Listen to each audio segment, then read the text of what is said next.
Senhor querido. Pai, queremos te entregar agora esse momento da palavra, considerando que sem a tua unção, sem a presença do teu Espírito, Senhor, as Escrituras ficam apenas como letras mortas. Mas se o teu Espírito, ó Pai, que a tudo dá vida, Senhor, estiver nas Escrituras, então nós teremos a tua palavra viva. Amém. Teremos o teu falar, capaz de penetrar o nosso coração e produzir os efeitos da vida, Senhor. É capaz de produzir o fruto da vida. Oh, querido Deus, esteja conosco. Fale aos nossos corações. Fale agora e fale a cada mensagem ao longo de todo esse acampamento. Que por fim, Senhor, a tua palavra tenha produzido em nós resultados concretos, Senhor, transformando nossas vidas, transformando nossos corações. Amém. Querido Espírito Santo, onde tu estás, aí há liberdade. Amém. Senhor, permita-nos na sua atuação libertadora. Permita-nos termos um rosto descoberto, capaz de te contemplar, contemplar a glória do Senhor. É nela que somos transformados. Querido Espírito Santo, liberta-nos a todos, libera os nossos corações, Senhor querido. Tira todo julgo, Senhor. Tira todas as trevas, Senhor. Tira, Senhor, a opressão do pecado, Senhor. Liberta-nos, Espírito Santo. Amém. Liberta-nos, Senhor. Amém. Liberta-nos para vermos. Tira os véus, Senhor. Amém. Tira os véus. Oh, esperamos totalmente no teu mover. Amém. Esperamos totalmente na tua misericórdia. Amém. Esperamos na tua bondade. Amém. Senhor, porque é na tua bondade que nós somos conduzidos ao arrependimento. Amém. Senhor querido, amém, esteja conosco e nos abençoe conforme o seu propósito. Amém. Nós te rogamos, ó Pai, em nome de Jesus. Amém. Aleluia. Amém. Amém. Bom, irmãos, o tema geral escolhido para esse acampamento é este: o Sermão do Monte. Esse é o tema principal, o Sermão do Monte. E o subtítulo desse tema é o que o Senhor Jesus diz no próprio Sermão do Monte, que é: sede vós perfeitos, como perfeito é o vosso Pai. Amém. Então, o que é que Deus espera de nós? Que a perfeição dele seja trabalhada em nós. Que o seu caráter santo, que o seu propósito sejam trabalhados em nós. Somos filhos de Deus. E por fim, o que o Pai espera é que sejamos como Deus mesmo. Amém.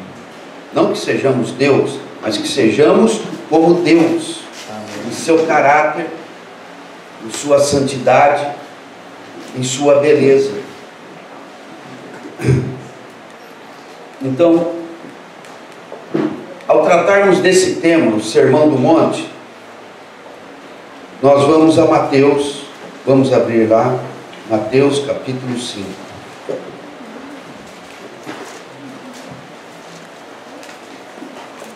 Mateus capítulo 5. Diz assim, versículo 1. Vendo Jesus as multidões, subiu ao monte, e como se assentasse, aproximaram-se os seus discípulos, e ele passou a ensiná-los, dizendo... E aí o Senhor começa a proferir um discurso longo, e ele vai caminhar por todo o capítulo 5, 6 e 7. Abram lá no último versículo do capítulo 7. Nós vimos ali que Jesus se assentou e os discípulos se assentaram com ele para ouvir as palavras.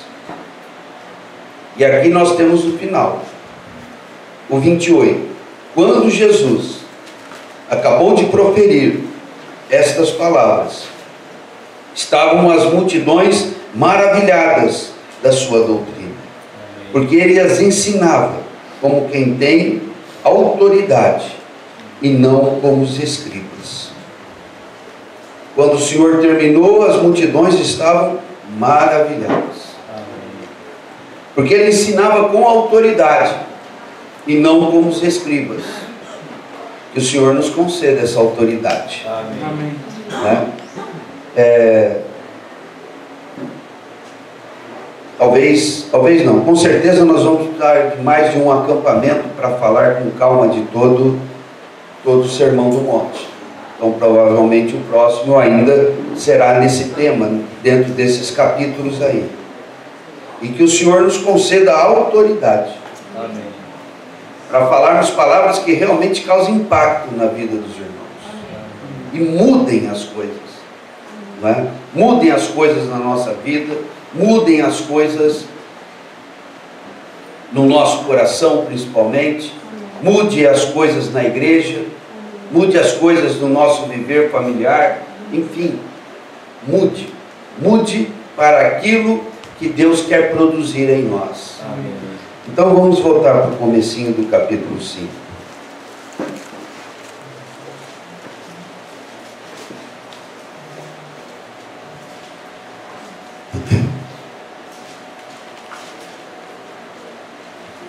O versículo 1 nos diz que Jesus, vendo as multidões, subiu ao monte, a um lugar alto,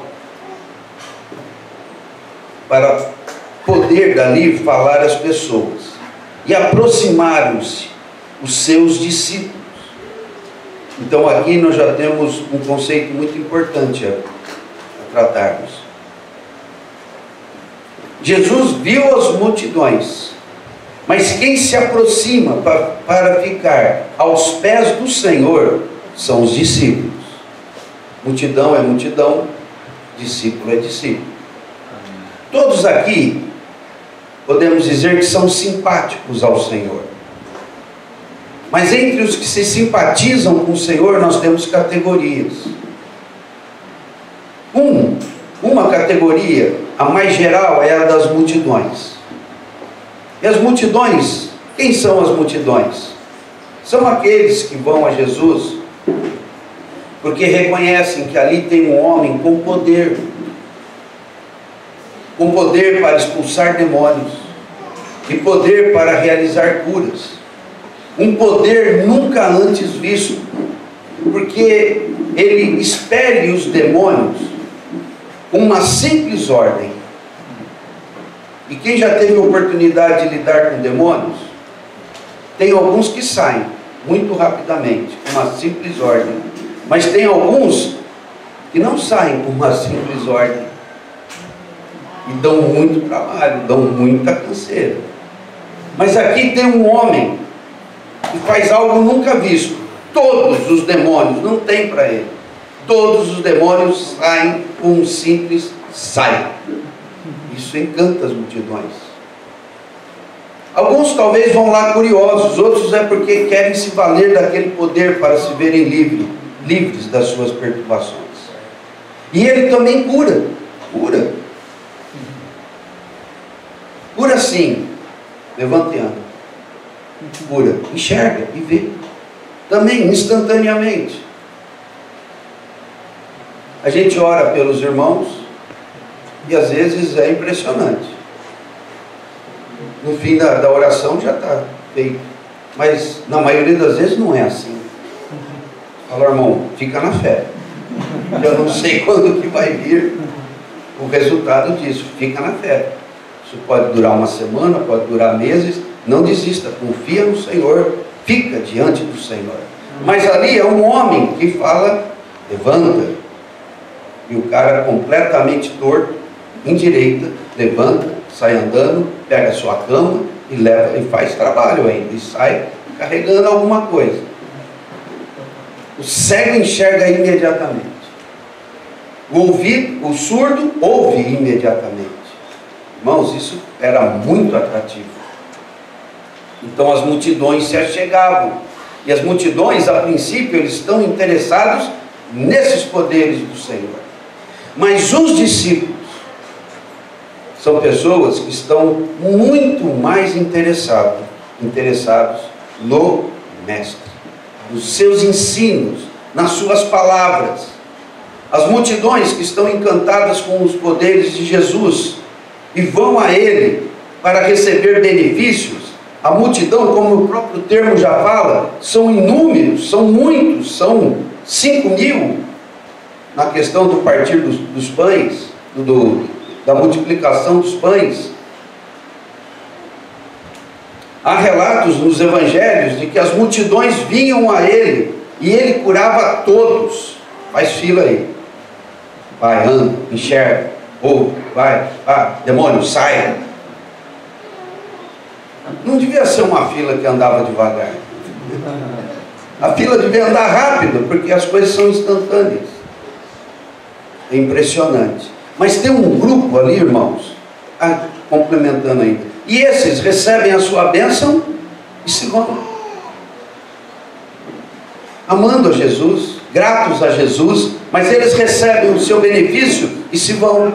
Mas aqui tem um grupo de pessoas que são discípulos. Eles não querem ir, eles querem ficar. E Jesus, num determinado momento, diz para os seus discípulos: vocês querem ir embora?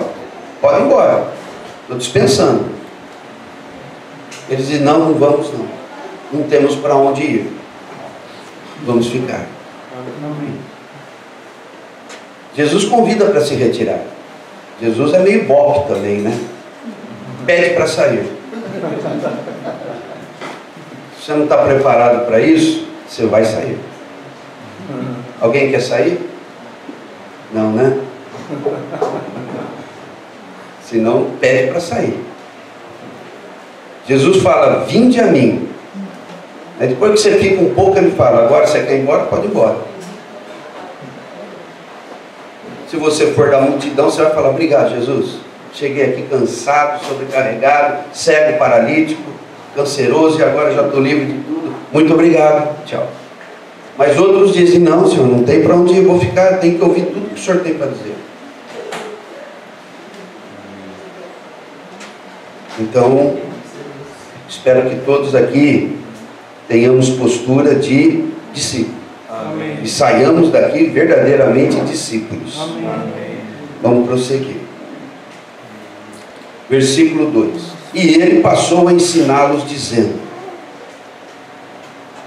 Antes de entrarmos nas bem-aventuranças, nós temos que entender a quem se dirige esse ensino. O que o Senhor Jesus vai falar aqui, daqui para diante, ele vai falar muito sobre, basicamente, ele vai falar sobre comportamento, sobre maneira de sermos e nos comportarmos. Maneira como nos comportarmos para com Deus, maneira de como nos comportarmos com as pessoas. Agora, esse comportamento que o Senhor vai propor aqui, nos seus ensinos, dentro do contexto do Evangelho de Mateus, esse comportamento é para aqueles que recebem o reino. Esse comportamento é para aqueles que amam o reino. Então nós temos que investir um tempo agora para vermos o que é o reino. As pessoas do mundo não entendem esse padrão de comportamento. Nem faz sentido. Nem faz sentido. O mundo pensa diferente. O mundo age diferente. O mundo busca coisas diferentes. Então o Senhor está propondo esse tipo de padrão de comportamento. O Senhor está propondo esse modo de ser. Ou melhor ainda, né? O Senhor está propondo esse modo de tornar-se, porque nós não somos nada disso. O Senhor está propondo às pessoas, elas se tornarem isso. Para quê? Para a vida do reino. Então nós precisamos entender o que é o reino. O que é o reino? Então vamos gastar um tempo aqui para entendermos o que é o reino. Porque senão essas palavras não vão fazer sentido para nós. Então nós temos que nos decidir agora. O que nós queremos para a nossa vida? O viver do mundo ou o viver do reino? O que é o mundo e o que é o reino? Então vamos falar um pouco sobre isso. Quando nós falamos em mundo e reino de Deus, na verdade nós estamos falando de dois tipos de governo. Estamos falando fundamentalmente de governo. O mundo, vamos usar uma expressão que é usada em Apocalipse, e nós vamos ver aqui: o reino do mundo e o reino de Deus. O reino de Deus, ou ainda também chamado de o reino dos céus, não é da terra. O reino do mundo é essencialmente terreno, dessa terra. E o reino de Deus é celestial, é dos céus. Nós nascemos nesse mundo, vivemos nesse mundo, mas o Senhor Jesus veio para nos trazer o que é celestial. Isso não é fácil de entendermos, não. Mas saibam que os nossos dias estão contados, os meus e os seus. Se nenhum de nós aqui morrer por acidente ou por doenças graves que surjam, e a vida caminhar, a minha e a sua, por envelhecimento, então vocês têm muito mais dias do que eu. Eu estou com 60. Meu pai viveu 88, 87. Se eu viver tanto quanto ele, eu não estou contando com isso, mas vamos pensar em 80, vamos baixar um pouquinho, 80. Se bem que eu estou achando que 80 é bastante, também é muito, mas... E vamos pensar que divide esses 80 por 4. Então do 0 aos 20 já foi, é a faixa de vocês. Vocês estão no primeiro quarto de vida. O segundo quarto, dos 20 aos 40, você ainda tem energia? Para mim também já foi. O terceiro quarto, que é dos 40 aos 60, aí você começa a descobrir que a tua energia foi, né, Paulo? Você fala, não sei, o irmão com 41, 42 anos vai jogar bola com a garotada. Aí ele chega, não sei, rapaz, eu ando com umas dores. É claro, filho, você está morrendo. Você já entrou no terceiro quarto. Se for 80, você já entrou na segunda metade. Pau, você vai descer lá dentro. Já era. Se conforma. Você não vai correr mais com uma molecada. A molecada vai te dar baile, vai judiar de você. Eu parei. Porque eu não conseguia correr atrás deles e eles entravam muito duro, estavam me quebrando. Na última cacetada eu falei, não, eu acho que eu quero terminar minha vida inteira. Então, irmãos, eu entrei no último quarto da vida. Agora eu vou ver o que eu fiz da vida. Agora, o máximo que eu posso fazer é dar polimento. Se eu fiz alguma coisa boa, agora é terminar a vida dando polimento, melhorando. Ou então tentando recuperar o tempo perdido. E depois, irmãos, só me resta o quê? O céu. Você vai para onde? Você tem a chance de ir para o inferno.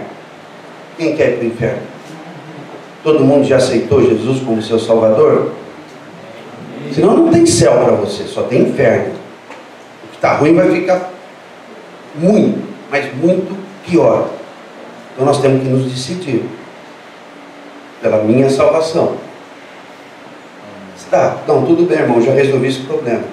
Já aceitei Jesus como meu Salvador e estou fazendo o melhor possível para ser um bom cristão. Beleza, então você está caminhando para o céu, que é celestial.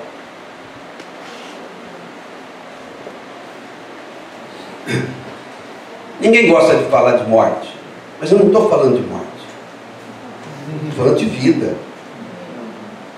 Esses dias morreu um pregador muito famoso, o Billy Graham. Primeira vez que eu ouvi evangelho com 15 anos de idade foi com o Billy Graham, lá na TV. Em 1972 eu estava assistindo TV, ouvi aquele homem pregando. Eu era muito católico, mas aquele homem protestante, crente, pregando. No princípio eu falei, isso é coisa de protestante. Mas o Senhor me pregou ali na televisão e eu fiquei vendo aquele homem, no fim orei, aceitei Jesus e de fato confirmei a minha conversão 2 anos depois, aos 17. Mas eu tenho no meu histórico essa história. Quem pregou o evangelho para mim de verdade a primeira vez foi Billy Graham. Fico contente com isso. Eu sinto orgulho disso. E ele dizia o seguinte, uma frase dele que ficou famosa: quando disserem para você que Billy Graham morreu, não acredite, eu só mudei de endereço. Então, irmãos, eu não estou falando de morte, eu estou falando da minha mudança de endereço. É o céu, irmãos, é o que é celestial. E lá, meu irmão, lá não tem celular, aleluia, lá não tem patifaria, lá não tem pecado, lá não tem vacilo também, sabe? Hoje a gente vacila, hoje eu quero, amanhã eu não quero, hoje eu vou, amanhã eu não vou. Você vai no acampamento? Você vai? Não sei. Na hora que você vê o inferno, na hora que você vê o céu, sua decisão vai ser muito acelerada. O Senhor mostre o céu e mostre o inferno. Nós estamos falando do reino. amém. E se a nossa vida não é para o reino, então para onde é? O inferno, irmãos. Então, para nós entendermos o que é o reino, nós temos que entender o que é celestial. E se nós queremos entender o que é o mundo, então nós temos que entender o que é terreno. Então, eu disse que reino e mundo é uma questão de governo. Quando eu falo do reino dos céus, ou do reino de Deus, eu estou falando do governo de Deus. E quando eu falo do reino do mundo, eu falo do mundo, eu estou falando do governo de quem? Satanás. Então vamos ver isso no capítulo anterior, no capítulo 4. Quando nós vemos a tentação de Jesus. Na última tentação aqui em Mateus,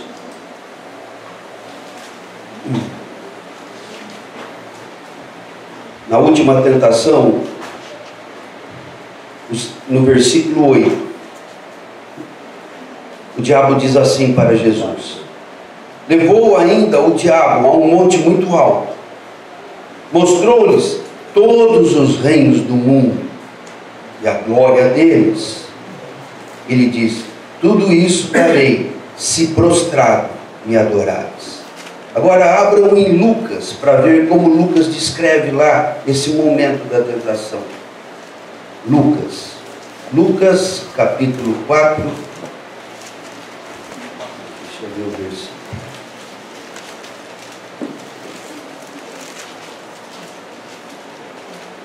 Versículo 6. 5 e 6. Diz assim. Acharam aí? Lucas 4, 5 e 6. Diz assim: e elevando-o, quer dizer, o diabo elevou Jesus, né? Mateus diz que foi ao alto de um monte. mostrou-lhe num momento, num flash, uma visão panorâmica, todos os reinos do mundo. Disse-lhe o diabo: dar-te-ei toda esta autoridade e a glória destes reinos, porque ela me foi entregue e eu dou a quem quiser. Então a quem pertence esse mundo, o reino desse mundo? Ao diabo. Ele diz: tudo isso me foi entregue. Foi entregue por quem? Quem entregou isso para ele? Adão. Não é verdade? Porque, não me deixem esquecer aqui, não, eu sempre esqueço. O Senhor conferiu essa autoridade e o domínio sobre a terra a quem? Não é verdade? Dominai, crescei, multiplicai-vos, enchei a terra e a sujeitai-a. A quem o Senhor entregou o governo desse mundo? O domínio ao homem. E o que o homem fez? Colocou na mão da serpente. O Senhor falou: tudo é teu, você só não come daquela árvore. E a serpente veio naquela árvore, enganou a Eva, e eles desobedeceram, pecaram, caíram. Em outras palavras, se associaram à serpente, mas se associaram para pior, porque o diabo não tem sócio, o diabo só tem escravo. E o homem perdeu a posição de domínio para agora estar dominado, estar escravizado. É isso que o diabo está dizendo para Jesus. E ele dizendo isso para Jesus na hora da tentação é uma desfeita tão grande, irmãos. É um confronto. O homem que você criou para dominar é meu. Está dominado, está subjugado. Ele me deu tudo e eu mando nele e mando todos esses reinos em que eu escravizo o homem e mato o homem. Que afronta. Jesus teve que ouvir isso do diabo. Jesus tem muito ódio do diabo. E a gente também tem que ter, irmãos. Temos que ter também. Porque o que ele está fazendo conosco é para nossa destruição. Eu a dou a quem quiser. Então eu acho que já está suficientemente provado que o reino de Deus é governado por Deus. E o reino do mundo é governado por Satanás. Agora vamos dizer mais algo. A quem é devido o reino? Ao Criador. O reinar sobre o mundo, o controle sobre todas as coisas, pertence de fato a quem? Quem é dono? A quem criou. Então o reino de Deus, irmãos, ele é eterno. Ele jamais passou. Ele sempre existe. E sempre existirá. O reino de Satanás, o reino deste mundo, teve um momento em que começou. Onde? Lá no Éden. E tem um momento em que ele vai acabar.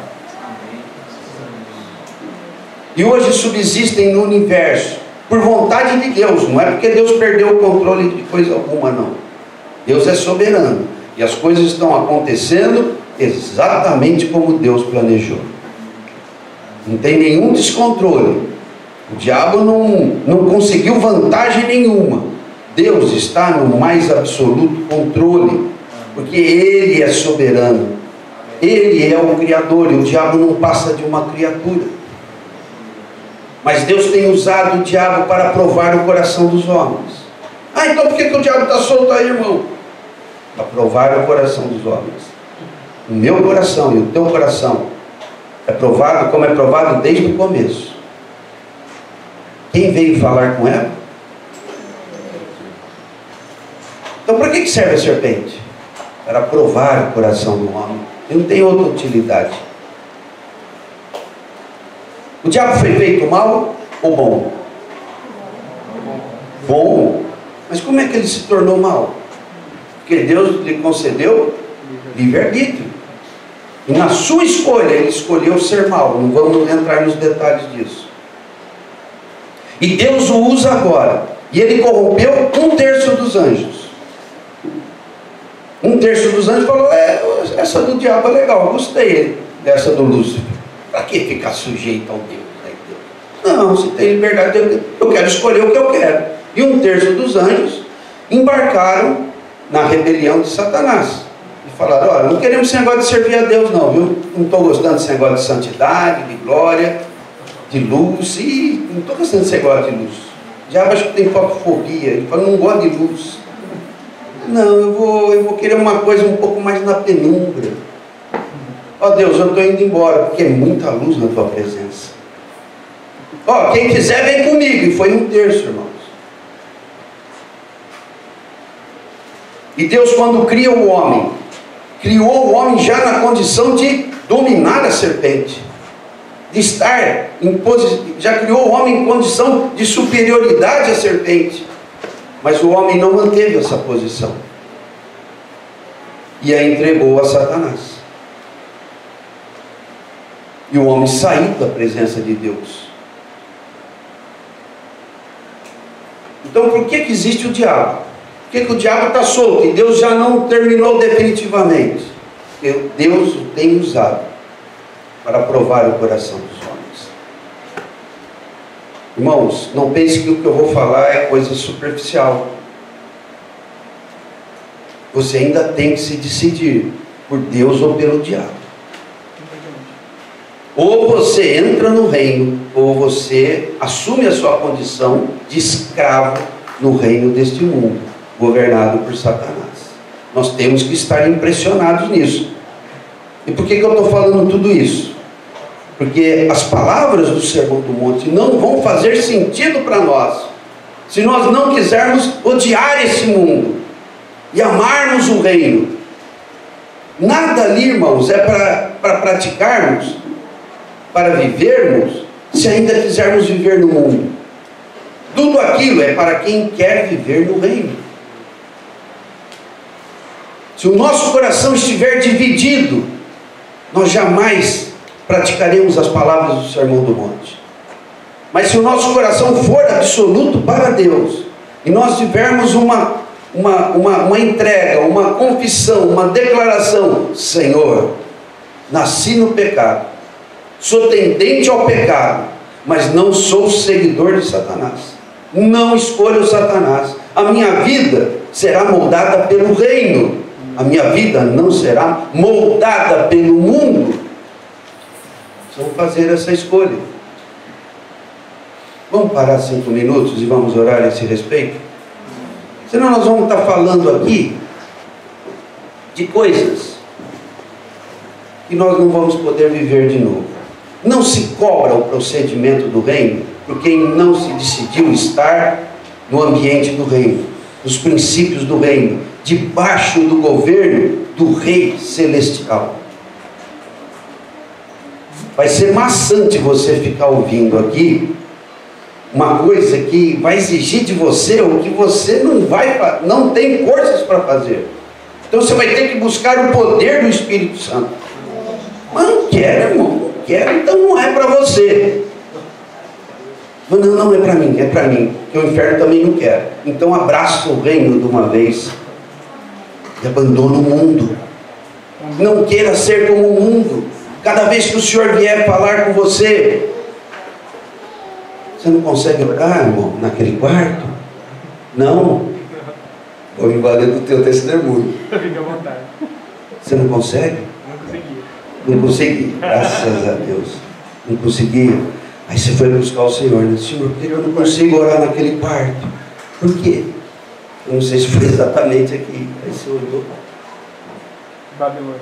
O que tinha lá? Corinthians, pelo amor de Deus. Corinthians, minha vida. Corinthians, meu amor. A turma está gritando isso. E o que você tinha na parede? Tinha o caderno do Corinthians. Era o caderno do Corinthians, não era nem na parede. Era o caderno do Corinthians. Estava escondidinho. E o Senhor falou: eu não apareço para você enquanto você estiver com esse caderno do Corinthians. Se você quiser ficar com o caderno do Corinthians, vai para a galera dele e começa a gritar: louco! Eles gritam mesmo? É um mundo de louco, né? Aqui tem um bando de louco. Aqui tem um bando de louco. Louco por ti, Corinthians. Louco por ti, Corinthians. Então fica com Corinthians. Porque comigo você não tem nada. Ah, mas eu sou teu filho, Senhor. Eu sou crente, fui batizado. Fica com Corinthians. Ou rasga o Corinthians. É assim, irmãos. Escolhe aí o que você quer. Não pode ter dois senhores. Qual é o Corinthians da tua vida? Minha vida, meu amor. O que é? E que não é Deus. É idolatria. Então o Senhor diz: fica com o teu ídolo e morra com ele e vá com ele para o inferno. Porque é para lá que vai o teu ídolo. E é para lá que vão os adoradores. Não pode ter dois senhores. Não pode. Porta estreita ou porta larga? Escolhe aí. Vamos orar um pouquinho, irmãos? Amém. Vamos orar. Eu vou orar. Vocês acompanham a minha oração, depois vocês orem individualmente um pouquinho, tá? Senhor querido, Senhor amado, nos ajude a nos posicionarmos a teu favor. Senhor querido, queremos que este acampamento continue a mudar as coisas em nossas vidas. Senhor querido, eu renuncio, ó Senhor querido, a minha posição, não o meu poder. O poder eu espero de ti, mas a minha posição é de renúncia. Senhor querido, não me permita, Senhor, que eu retenha nas minhas mãos tudo aquilo que o Senhor me pede para renunciar. Senhor querido, quero firmar o meu coração em ti. Senhor Jesus, tu és o Rei, o Rei Celestial, e a minha escolha é o teu governo, é estar debaixo da tua autoridade para viver a realidade do seu reino. Me ajuda, Senhor. Amém. Agora vamos gastar mais 1 minuto ou 2 e ore individualmente, tá? Pelo menos eu quero que você abaixe a cabeça e feche os olhos. Se você não conseguir orar, tudo bem, mas não fique olhando para cima, não.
Irmãos, vamos prosseguir. Vamos abrir em Colossenses, vamos ver várias passagens aqui, tantas quanto o tempo permitir. Vamos ver várias passagens aqui que, separando o que é o reino do mundo e o que é o reino. Colossenses capítulo 1, versículo 13.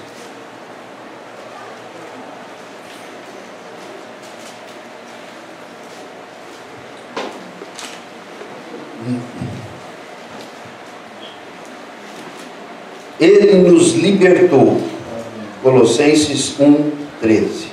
Ele nos libertou do império das trevas e nos transportou para o reino do Filho do seu amor. Quem nos libertou? O Pai. Pai, é bondade divina, é bondade do Pai, é misericórdia do Pai. Não levar em conta os nossos pecados, mas tolerar e nos chamar à libertação. Ele vem para nos libertar desse jugo de Satanás, desse governo opressor e destruidor do diabo, para nos levar para o reino do Filho do seu amor, para nos levar para Jesus. Jesus disse assim: ninguém vem a mim se o Pai não o der a mim. Então é do coração do Pai dar pessoas ao Filho. Então o Pai nos liberta do império das trevas e nos leva e nos transporta para o reino do Filho do seu amor. Se você não tem dúvida de que você já foi transportado, então o que você precisa é que o seu coração seja limpo de toda inclinação mundana. Se você tem dúvida, eu não sei, irmãos, eu não sei ainda se estou salvo, eu não sei se ainda Jesus, eu não sei que papel Jesus ocupa na minha vida. Então, nessas condições é certo que você precisa de salvação. Você precisa sair do império, do poder, do domínio opressor do pecado. Utiliza esse acampamento para entregar sua vida para Jesus. Amém. Senão o teu fim é o inferno. A tua vida vai ser um inferno. E na hora que você morrer, você vai para o inferno de verdade. Mas se você se arrepender e confessar seus pecados, e entregar a sua vida ao governo de Jesus, então o Senhor vai te trazer o céu para a terra. E por fim, o ambiente em que você estará definitivamente é no que é celestial, na glória do Pai, porque foi para a sua glória que Deus nos criou. Vamos avançar. Romanos 14, 17. Romanos 14, 17. Eu não vou esperar muito para a gente não perder tempo, tá? Você pergunta para alguém do teu lado. Romanos 14, 17 diz: porque o reino de Deus não é comida nem bebida, mas justiça, paz e alegria no Espírito Santo. Irmãos, irmãs, veja que maravilha. O reino de Deus tem a ver com aquilo que o Pai nos dá. O que o Pai nos dá? A sua graça para conosco. Ele nos dá o Filho. E Ele nos dá também o quê? O reino é o quê? Justiça, paz. Mas aonde? O Espírito Santo. Jesus venceu, morreu na cruz para vencer Satanás e nos tirar da mão do pecado. Isso é um ato de força, de poder, de coragem. Ele é o mais valente. Ele veio nessa terra, enfrentou a cruz para nos abrir a porta do sacrifício que nos lava dos nossos pecados. Ele abriu a porta para o perdão do Pai nas nossas vidas e nos deixou quem? O Espírito Santo. O Senhor Jesus veio como o Rei Celestial, em humildade extrema, para introduzir o seu reino de amor na terra. Isso lhe custou muito sofrimento, tanto quanto não podemos imaginar. Talvez nem por toda a eternidade seremos capazes de avaliar o sofrimento do Senhor. E não foi por Ele. Ele já é santo e nunca deixou de ser. Foi por nós, para nos resgatar. E depois de realizada a sua obra na cruz, ressuscitado, Ele diz aos discípulos, Ele havia dito aos discípulos, o que depois de fato fez: volto para o Pai, mas eu vou deixar com vocês o Espírito Santo. Então o rei vai, mas o reino não vai, porque agora o reino vai ser implantado na terra por conta de quem? Do Espírito Santo.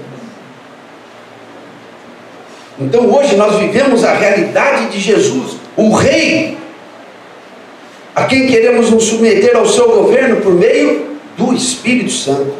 O reino de Deus é justiça, paz e alegria no Espírito Santo, é no poder do Espírito Santo.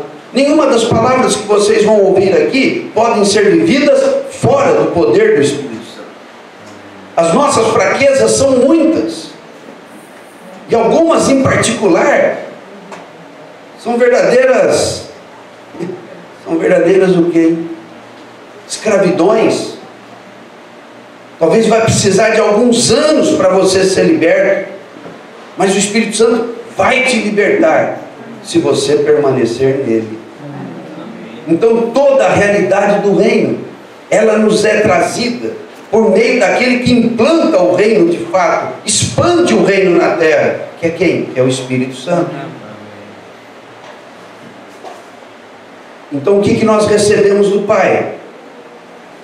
Recebemos o Filho, que nos abre a porta do reino, abre como um novo e vivo caminho, pelo qual nós podemos entrar e estar na presença do Pai. E quem é que nos guia essa verdade? Quem é que nos introduz nessa realidade do que Cristo já realizou? É o Espírito Santo. Vamos avançar. Apocalipse 11, 15.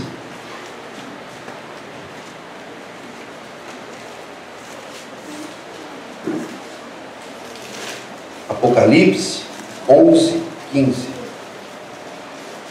O sétimo anjo tocou a trombeta, e houve no céu grandes vozes dizendo: o reino do mundo se tornou de nosso Senhor e do seu Cristo, e ele reinará pelos séculos dos séculos.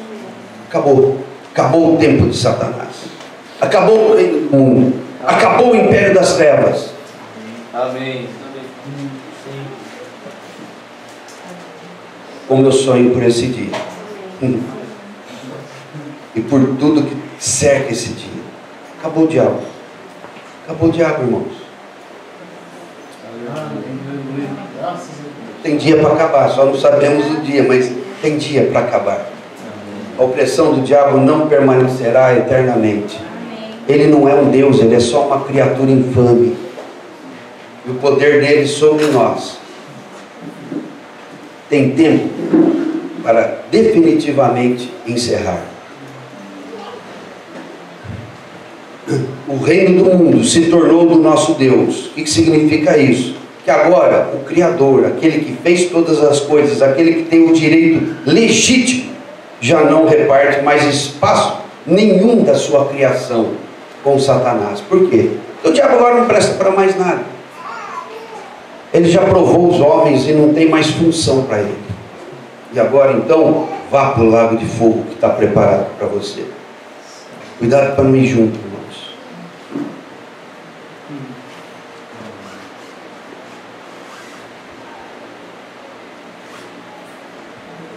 Cuidado para não ir junto. Eu quero impressionar vocês com isso. O reino é o reino, o mundo é o mundo. O mundo caminha para o inferno. O reino caminha para o céu.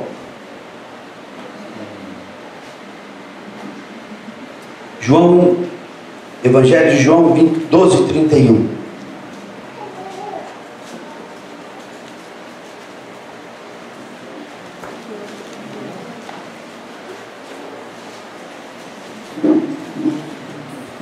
João 12, 31. O Senhor Jesus nos diz assim: chegou o momento de ser julgado este mundo, e agora o seu príncipe será expulso. O mundo já está julgado, irmãos. O Senhor o julgou na cruz, e o seu príncipe, o governante deste mundo, desse sistema maligno, ele já está expulso posicionalmente, mas não ainda definitivamente. Mas há aqueles que entram no reino, a autoridade no nome de Jesus e no poder do Espírito Santo para expulsar Satanás.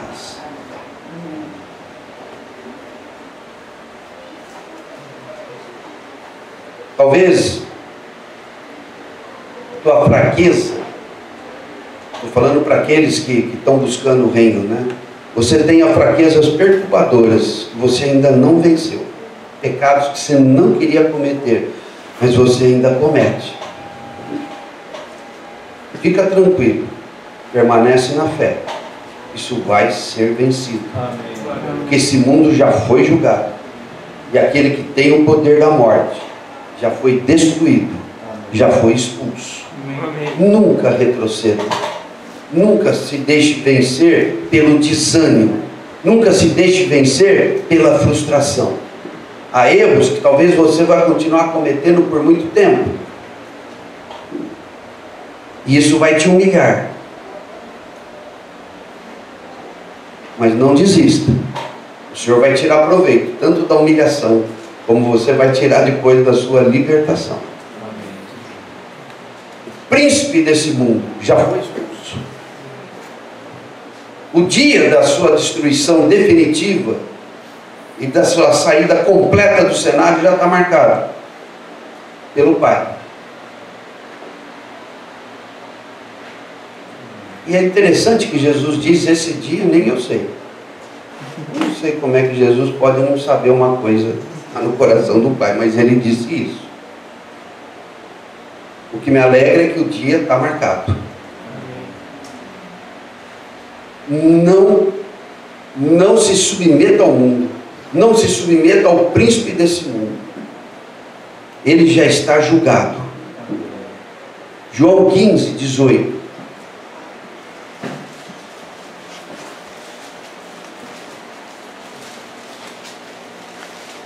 João 15, 18. Se o mundo vos odeia, sabei que primeiro do que a vós outros me odiou. Você é odiado lá na sua escola? Você é queridão, você é popular, você é queridona lá, toda popular lá. A turma falou, crente chato. Irmão, se você está amado pelo mundo, você precisa de libertação séria. Todo mundo quer ser popular, né? Todo mundo quer ser popular. É legal ser popular. A turma me vê com respeito, ou como uma pessoa assim, que se impõe, ou como uma pessoa engraçada, sei lá, é legal ser popular. É super da hora falarem bem de mim. Irmãos, mas se você é de Jesus, por mais honesto que você seja, por mais verdadeiro que você seja, por mais amoroso que você seja, o mundo vai te odiar. Não fica triste se o mundo não te ama. Fique triste se o mundo te ama. Você está confortável lá, no meio dos mundanos, dos endemoniados, dos governados por Satanás? Eles contam piada, você ri, aí você solta a sua também. E está tudo bem. E sou querido, irmãos, então precisa de libertação. No reino você não está. Porque Jesus foi odiado e foi crucificado. O Senhor Jesus ainda era um bebezinho, irmãos. E Herodes já se dispôs a matá-lo. Ele nem tinha falado nada ainda. Quem falou foi os magos. E na hora que ele se apresenta ao mundo e começa a falar, várias vezes quiseram matar o Senhor. Mas enquanto não era o momento, ninguém lhe pôs a mão. Até que chegou uma hora, lá no Getsemane, ele falou, agora é a hora. Agora venham me pegar. Ele foi odiado, irmãos. Ele foi odiado. Se você é alguém do reino, você não vai ser querido pelo mundo. A tua família não vai gostar de você. Ah, irmão. Teus irmãos não vão gostar de você. Você é a alegria das festas familiares? E tua família é convertida? Não, irmãos, mas são tão queridos, mas você é a alegria? Ah, você está meio odiado lá, não? Ô, irmão, você está semeando discórdia na família? Estou, porque foi Jesus que começou isso. Onde você quer estar? A tua família legalzinha, incrédula, que fala bobagem, você ri, que bebe, você bebe, que fala mal de Deus, que faz piada com Deus e você ri, que fala mal dos crentes e você acha graça.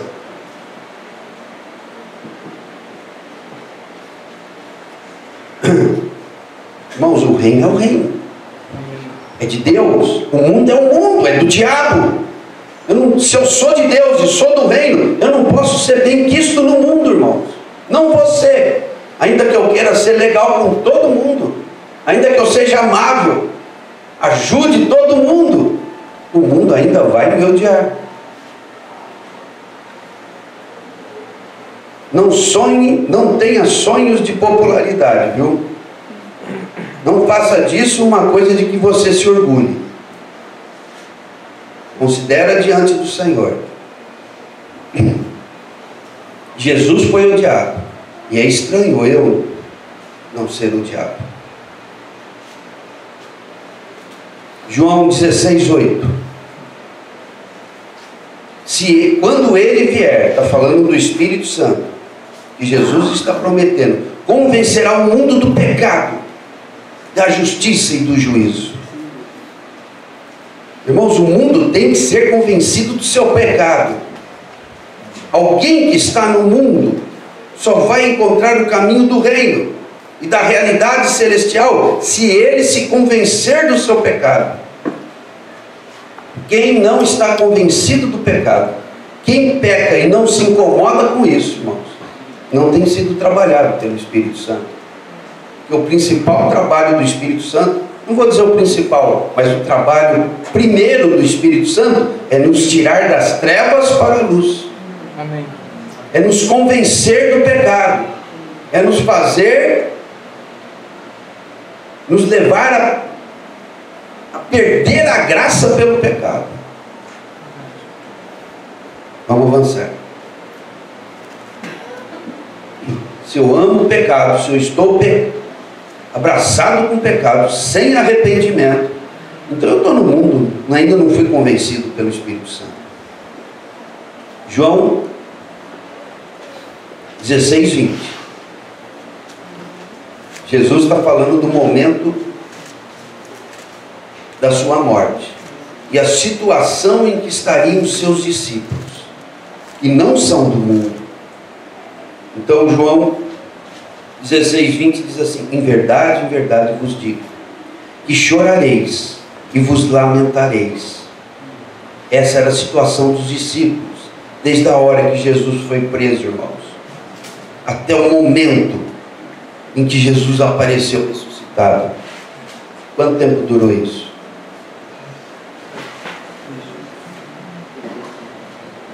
Quanto tempo? 3 dias? 3.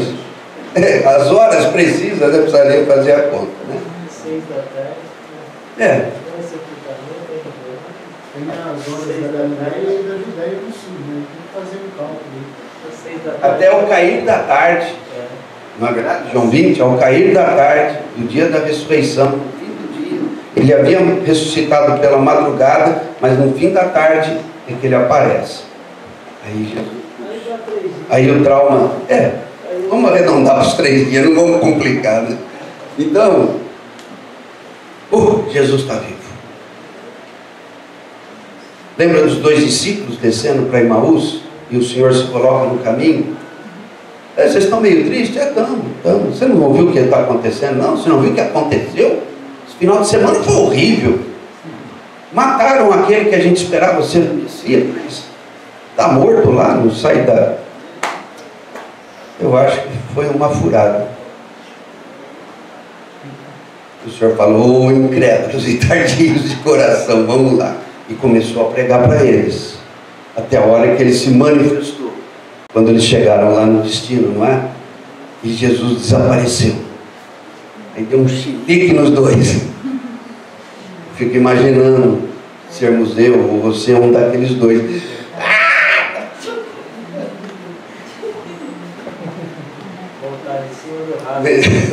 Olha, não sei quanto tempo eles levaram naquela caminhada, mas a volta foi muito rápida. E chegaram lá no meio da turma, dos 11, né? Jesus está vivo, ele esteve conosco. os dois ficaram alegres, porque ninguém acreditou.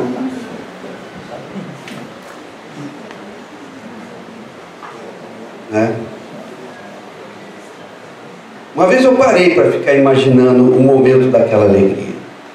Jesus está ali. Imagina o trauma. Desde a hora que Jesus foi preso. Na hora que Jesus foi preso, a casa caiu. Puxa, agora ele não se livra. Ele sempre se livrou. Puxa, agora o barco vai afundar. As duas vezes o barco não afundou porque ele estava junto. Mas agora o barco vai afundar. Então, o que eu faço da minha vida agora? O mestre acabou, o mestre. Acabou. Irmãos, aquele sofrimento. Nós temos que falar no sofrimento de Jesus, é claro, né? O principal. Nós temos que considerar o sofrimento dos discípulos, irmãos. A sensação foi de que a casa caiu. Nada existiu de verdadeiro. Agora está tudo acabado. Foi uma ilusão de 3 anos e meio. Jesus está lá, mortinho da Silva.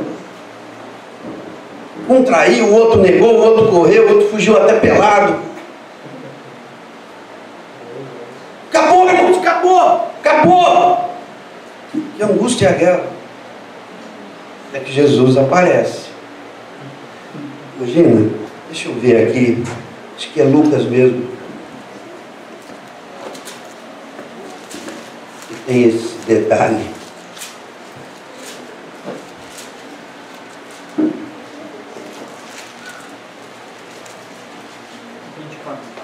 É, 24.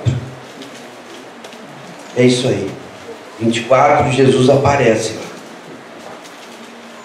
Versículo 36. Irmãos, o reino nunca vai ser um sonho, irmãos.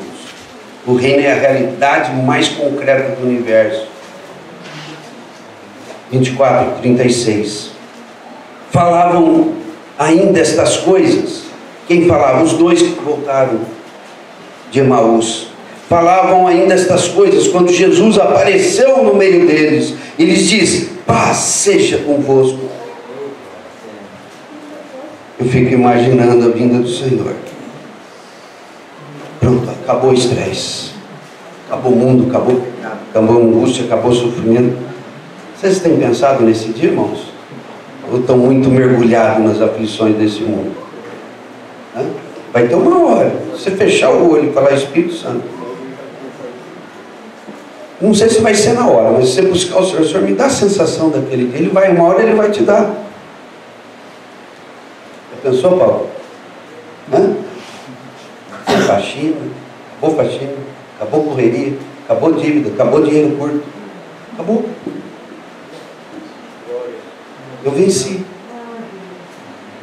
Estou com Jesus, acabou. Agora é o celestial. Para começar, nós vamos encontrar com Jesus nos ares. É tudo celestial, irmãos. Não vá para o inferno, irmão. Isso vai ser tão bom.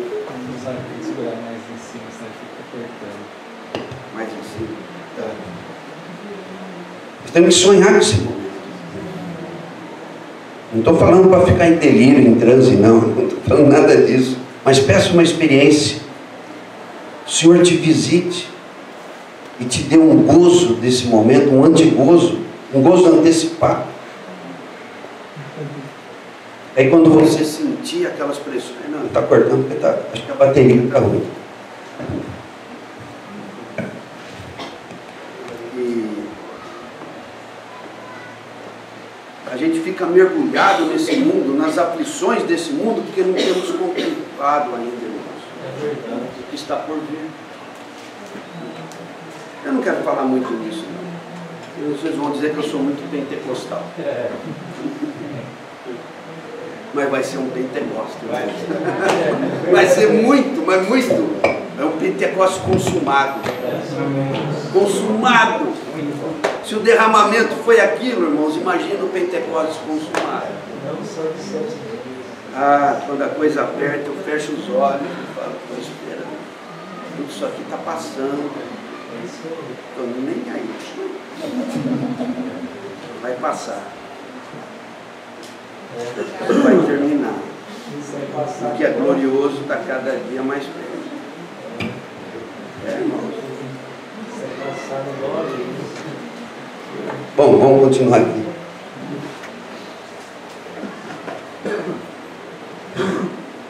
Versículo 37. Eles, porém, surpresos e atemorizados, acreditavam estarem vendo um espírito, um fantasma. Não tem nada a ver com o Espírito Santo, não. Era coisa da superstição deles. Eles falaram: meu Deus, quanto mais rezo, mais assombração aparece. Estava ruim, ficou esquisito. Um espírito. Mas ele lhes disse: por que estáis perturbados? E por que sobem dúvidas ao vosso coração? Vede as minhas mãos e os meus pés, sou eu mesmo. Apalpai-me e verificai, porque um espírito não tem carne nem osso, como vedes que eu tenho. Que realidade tremenda, né, irmãos? Eu já vivi dias na minha vida cristã em que eu era como esses discípulos incrédulos, entre a morte e a convicção da ressurreição de Jesus.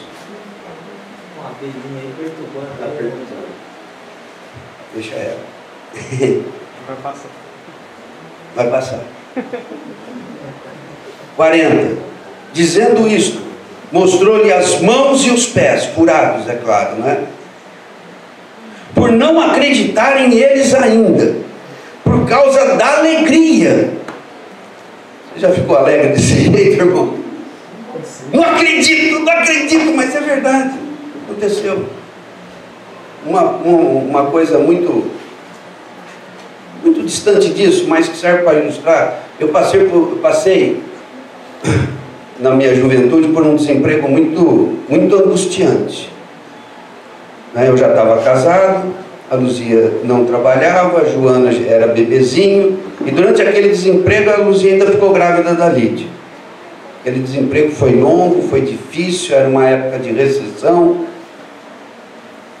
Aí me apareceu uma oportunidade para fazer uma entrevista numa empresa, e por fim eu fui admitido e fiquei muitos anos naquele ramo de trabalho. E eu dei um salto profissional ali muito grande, financeiro. E no dia que o cara falou: você está contratado, pelo sofrimento daquele período de desemprego, no momento você não acredita, mas você sabe que é verdade.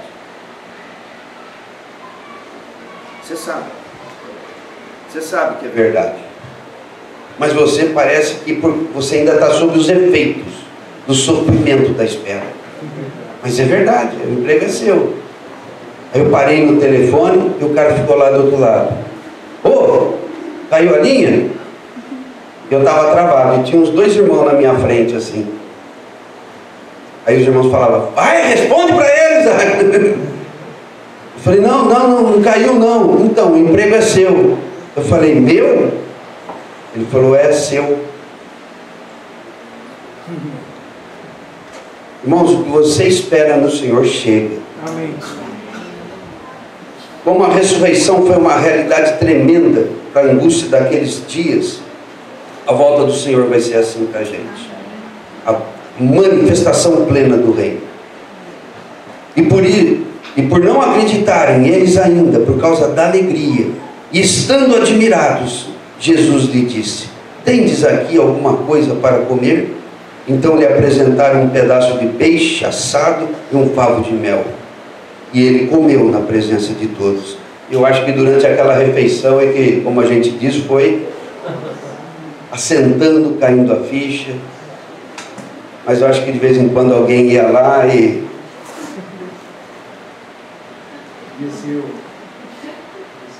Foi aqui, Jesus, né? Deixa eu ver, tá bom?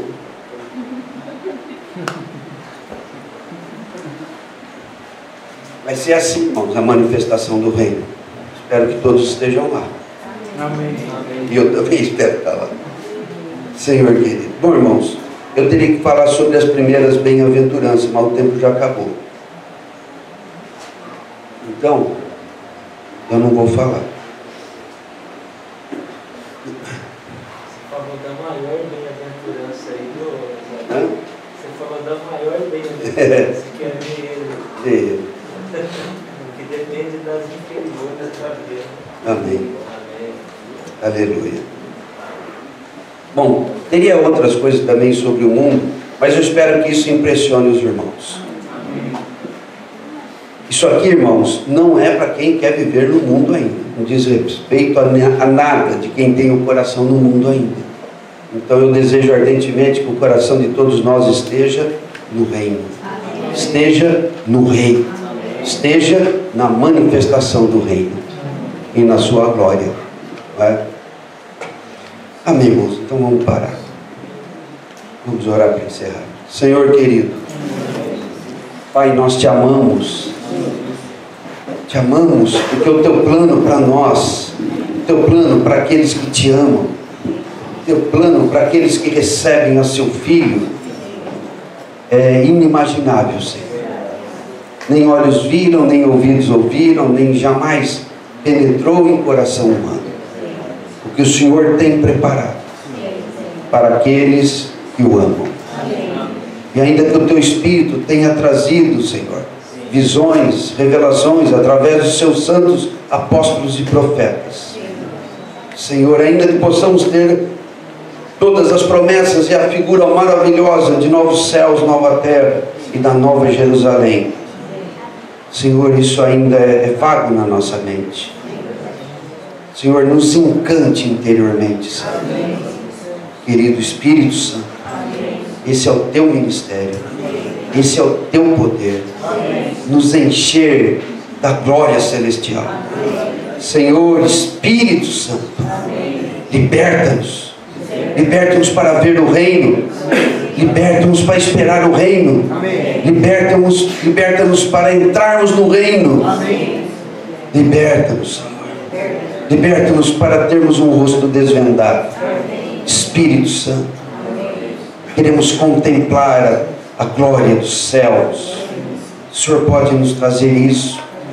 Querido Espírito Santo, não queremos considerar isso uma ficção, mas podemos ter um rosto desvendado que contempla a tua glória, e nela somos transformados de glória em glória pela tua ação contínua, poderosa, amorosa, prevalecente, nos livrando da carne, nos livrando do mundo, nos envolvendo, nos levando para as regiões celestiais em Cristo Jesus, onde de fato já estamos assentados. Mas Espírito Santo, traga essa realidade aos nossos corações. Oh Deus querido, que esses dias, Senhor, seja dia de derramamento, de visitação, de esperança sendo renovada, Senhor, em que o pecado esteja sendo destruído pelo teu convencimento, pela operação do teu falar amoroso, contundente, poderoso. Oh querido Espírito Santo, em nome de Jesus, em nome de Jesus, nós te pedimos, traga a realidade do reino dos céus. Oh reino de Deus, venha para nós em toda a sua justiça, paz e alegria nesses dias. Espírito Santo, ministra-nos a profundidade do reino. Oh Senhor, a realidade maravilhosa do reino.